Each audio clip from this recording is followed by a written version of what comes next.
Paraphrase 50 Cent, Boston runs New York. We're going to talk about the beatdown over the New York Knicks in today's episode right here, right now on the Celtics Chronicle.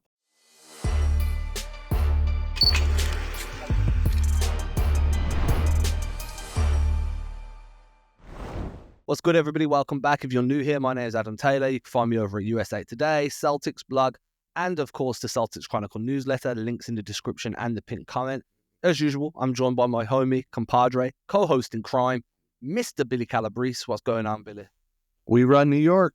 We run New York, baby. This was a whooping. This was Tom and Jerry when Tom's knocks him over and the woman's chasing him, ready to spank that ass. It was rough, dude. Jayson Tatum with that 40 bomb.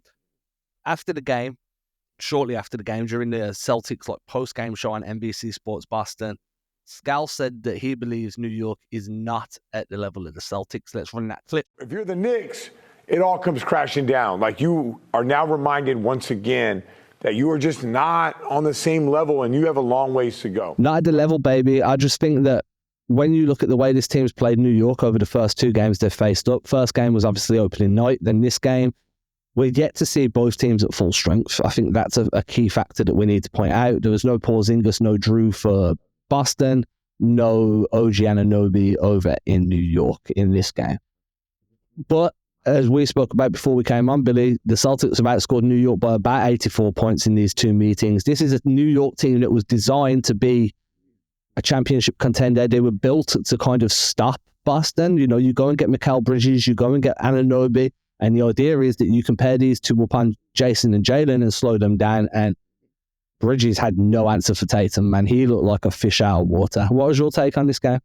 I mean, it's all matchups, and nobody loves Tibbs more than me. I give him 90% of the coaching credit for 2008. He's a genius, but the ego, the hubris, to be the only coach that doesn't double team Jayson Tatum. And over again, Tatum, oh man, when Tatum sees single coverage, I mean, it's just green light.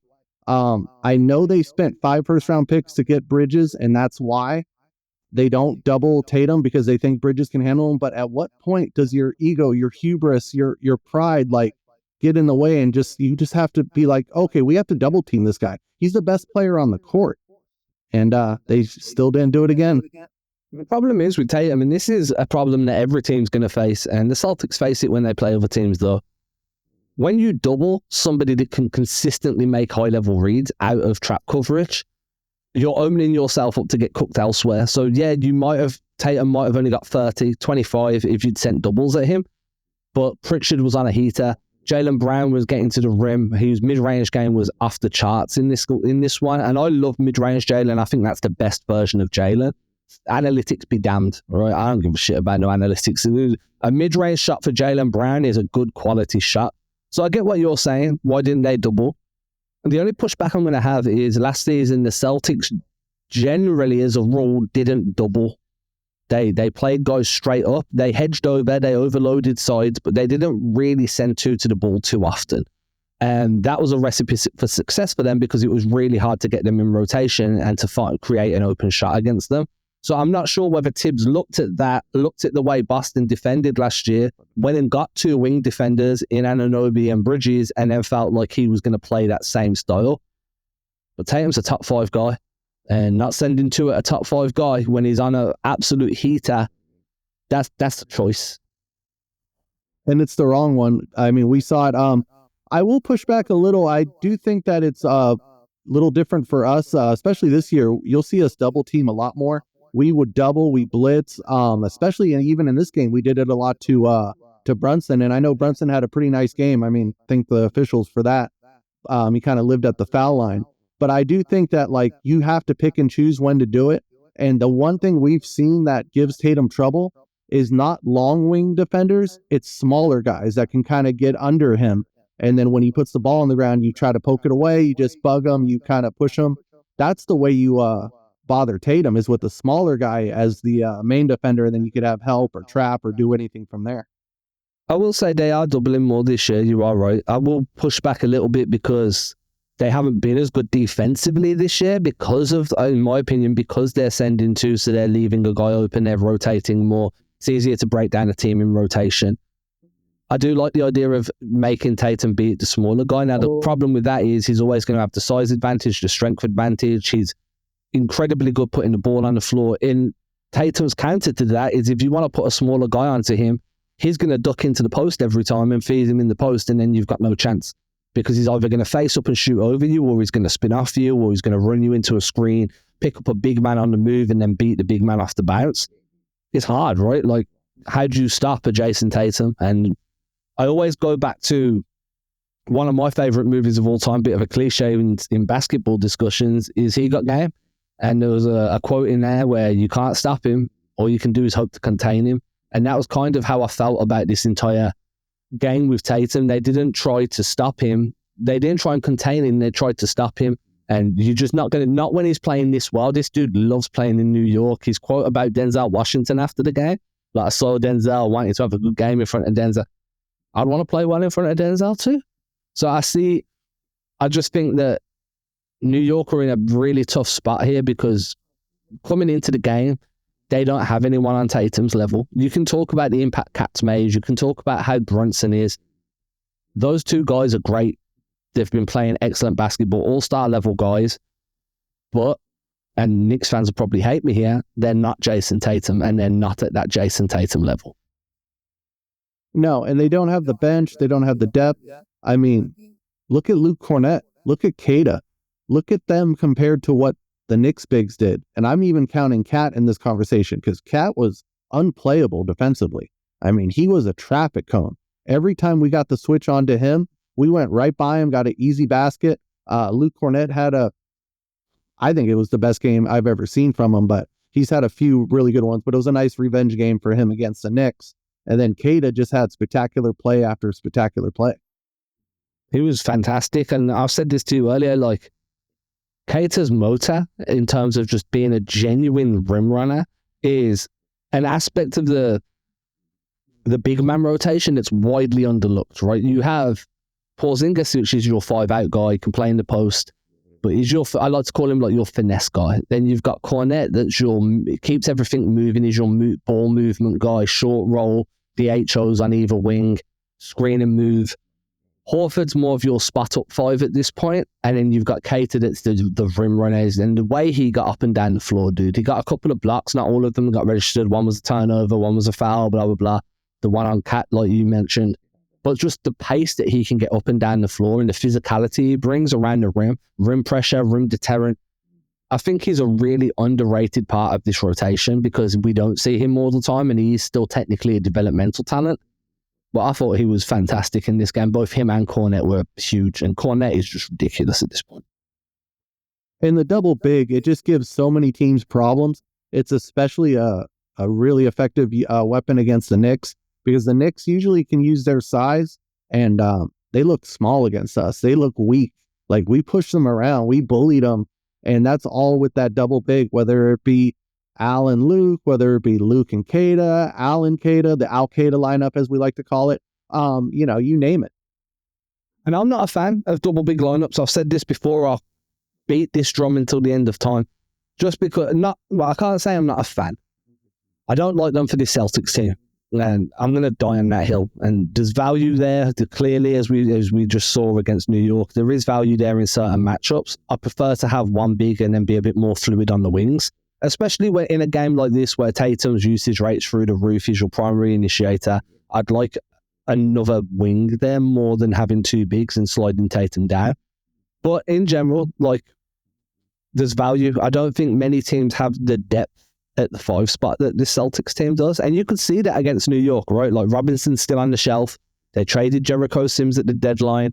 They've got Ariel, I don't know how to say his last name, so just Ariel. Precious Achua. Who's Precious, terrible. Yeah, he's more of a small ball 5. He's like an oversized 4. He's like a tweener.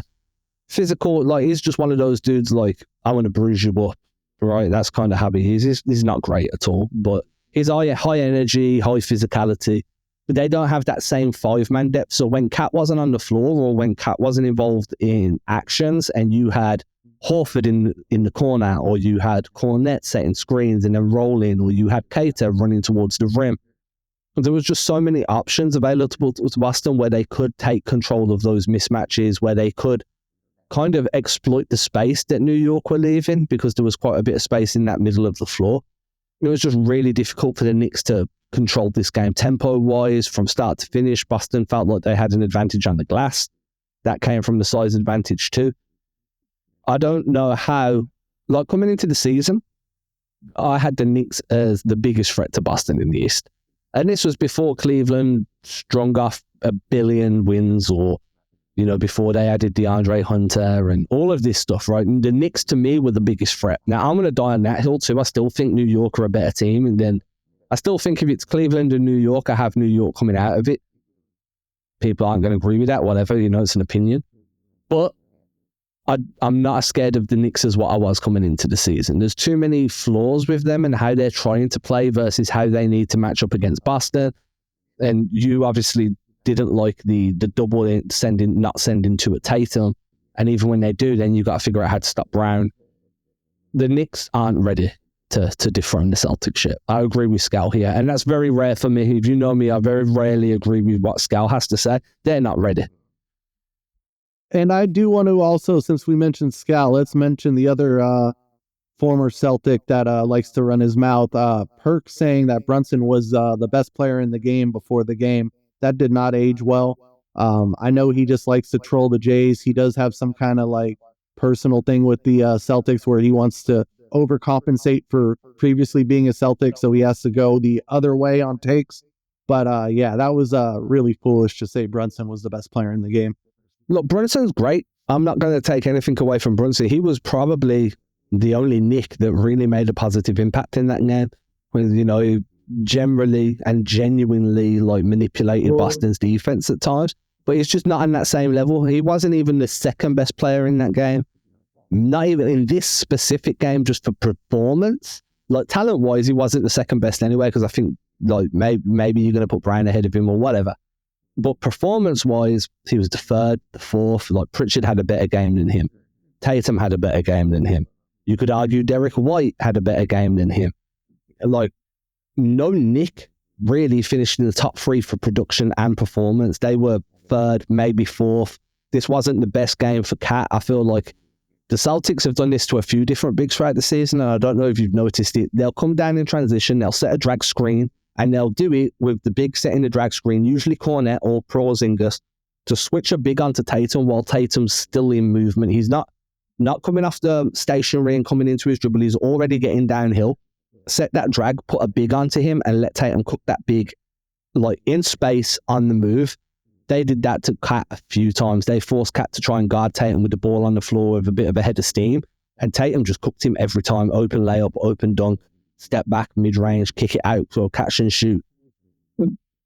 Cat has limitations defensively that Boston were more than happy to test out, and they tested it regularly. And when you're doing that to Cat, and then you're bringing Brunson into actions with inverted screens off Derek White and stuff, and now you're trying to test Brunson as well as Cat in terms of their defensive flaws, there's just too many pieces you can attack.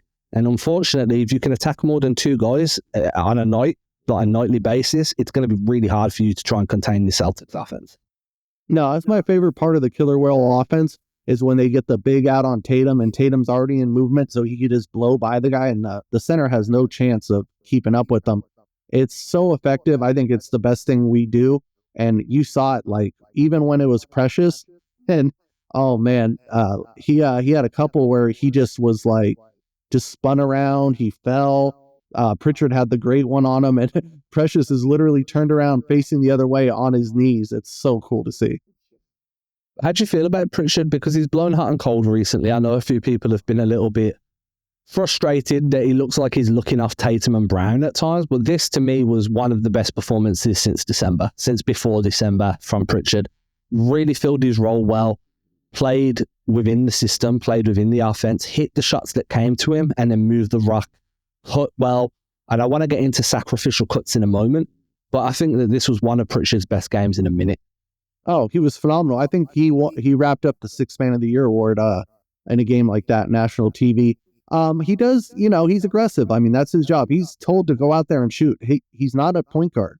He's not going out there to set other guys up. And we have to accept that. Like, he's going to go out there and start gunning. That's what he's there for. he's more akin to like a J.R. Smith than Tyrese Halliburton. He's not going out there to like, oh, I got to make sure these other guys get their shots. His only reason he's on this team is to go out there and fire. And offensive rebound, don't forget offensive rebound, because for some reason, Pritchard's a good offensive rebounder. I didn't know who that car was, then I had to check. He just has a nose for the ball. Yeah, like he just knows where, like he just really has a great instinct for rebounding. And that's really like how Rodman was able to rebound so well without being that tall, is you just have an instinct of where the ball's going to bounce. Okay. Throw the ball up and just rebound, different spins, blah, blah, blah. We've all heard the Rodman stories about the drills he used to do. I will say sacrificial cuts is an area of the game that isn't going to get spoke about a lot. So let me put this clip up now. So what I mean by a sacrificial cut is a cut where you're cutting with no intention of receiving the ball, no intention of making an impact on a play, but you're doing it to drag a defender out of your way. And when you do that, sometimes you can create open shots on the behind you, on the wing, or in the corner, or you can create an open shot when something's coming out. Don't know where that thought bubble came from then. I don't know if you saw that, but that was good. The Celtics did this a bunch. So there was a couple of plays where they had a sacrificial cut to create an open three for Derek White in the corner, where they had it to create a secondary cut from Jaylen Brown for a dunk. That big thunderous dunk he had, I think it was in the second, where he just jumped up, jammed it, and it was that was based off a sacrificial cut. Somebody else cut in front, the defense with them, and then it just opened that lane for Brown to just cut through an attack and receive the pass. We've seen more and more of that from the Celtics in recent weeks. More sacrificial cuts, more off-ball movement. They're starting to play for each other again instead of just with each other. And that's been a big difference in their ability to like build out some of these wins. The consistency still isn't there, but the movement and the playing to create for each other without the ball, that's definitely been a huge improvement. Yeah, have you noticed the playbooks kind of opened up a little more? Yeah. One thing I really was focused on that you never see, but we've been seeing it the last couple of games, is obviously Tatum will get the screens. Him and White like to do it. Him and Luke, him and whatever bigs in the game. But we've actually seen Brown start to set the screens at the top for Tatum. Yeah. And that puts you in a really tough position. Then most Celtics fans have called for this for years, right? Just a pick and roll between JB and JT, because it's a pick your poison. You're either going to send to it JT and leave JB wide open, or you're going to try and guard it straight up, but you're going to have to switch. And if you switch, now you're in a mismatch, and whoever got the ball is going to cook you. It's a pick your poison, and it's a way of getting your two best players involved early, especially if you do this with like more than 15 seconds on the clock, where they can cut off each other, they can set secondary screens, you can use their gravity to really stretch out that defense or force it to collapse. The playbook's opened up loads, and like I won't go into all the plays now and just the names, but like, I've got quite a few new clips of plays that we haven't really seen this year. Dude, I really do think that like they were kind of pacing themselves, and Joe's really kind of starting to ramp it up. And he had a quote. It was the previous game, like, "Hey, the season doesn't start till after All-Star." And I know that mentality might bother a lot of people, especially fans, but it does kind of seem like that.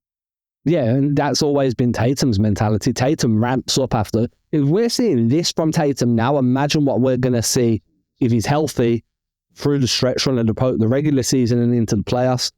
He's not playing as much of a sacrificial game as last season. Like, he's still initiating a bunch, but he's not sacrificing as much as he did last season. It seems to run through him a bit more this year. I think we could see a 50-point games between now and the end of the postseason at a minimum.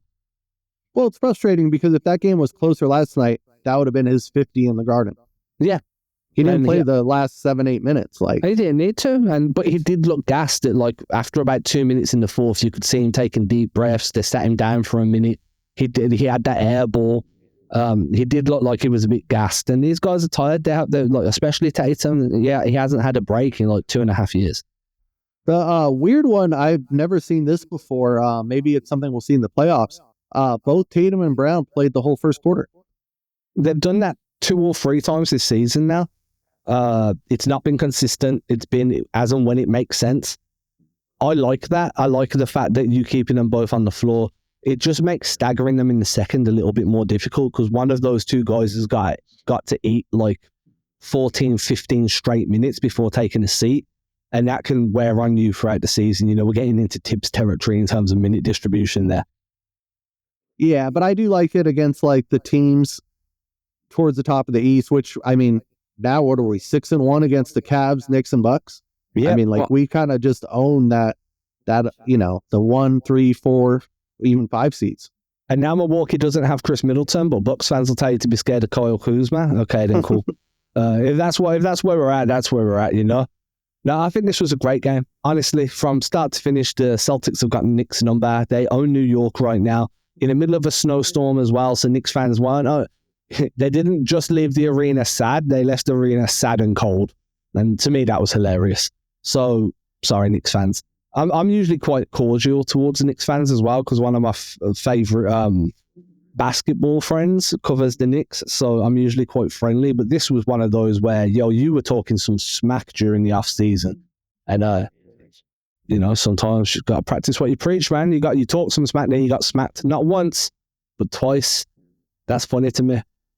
Oh, I love it. Like I said, beating up on the Knicks it's Charlie Brown in the football, man. They really think they got it every time, and then we just pull that football away from them. With that being said, I'm going to leave everybody to it. We've kind of gone round in a circle now. I just want to shout out Baylor Shireman, 2 assists, 1 rebound, 1 steal. That's not bad for 4 minutes of work. He looked a little bit active, a little bit more confident. I would have liked to have seen him test his range. No Drew Holiday, no Kristaps. That's okay. The Kristaps one was a bit of a head scratcher. He looked like he was ready to go, then got scratched with illness. I reckon that was rest. But who am I? With that being said, I am done. Make sure you follow the channel, hit subscribe. Make sure to go show some love to the Celtics Chronicle newsletter, and show some love to my boy Billy over on whatever platform he's going to tell you now. I'm assuming it's Letterboxd. Yeah, let's keep the movies going. Oscar season, we got a couple more weeks. Let's follow CBO 041. Everybody, catch you soon. Peace.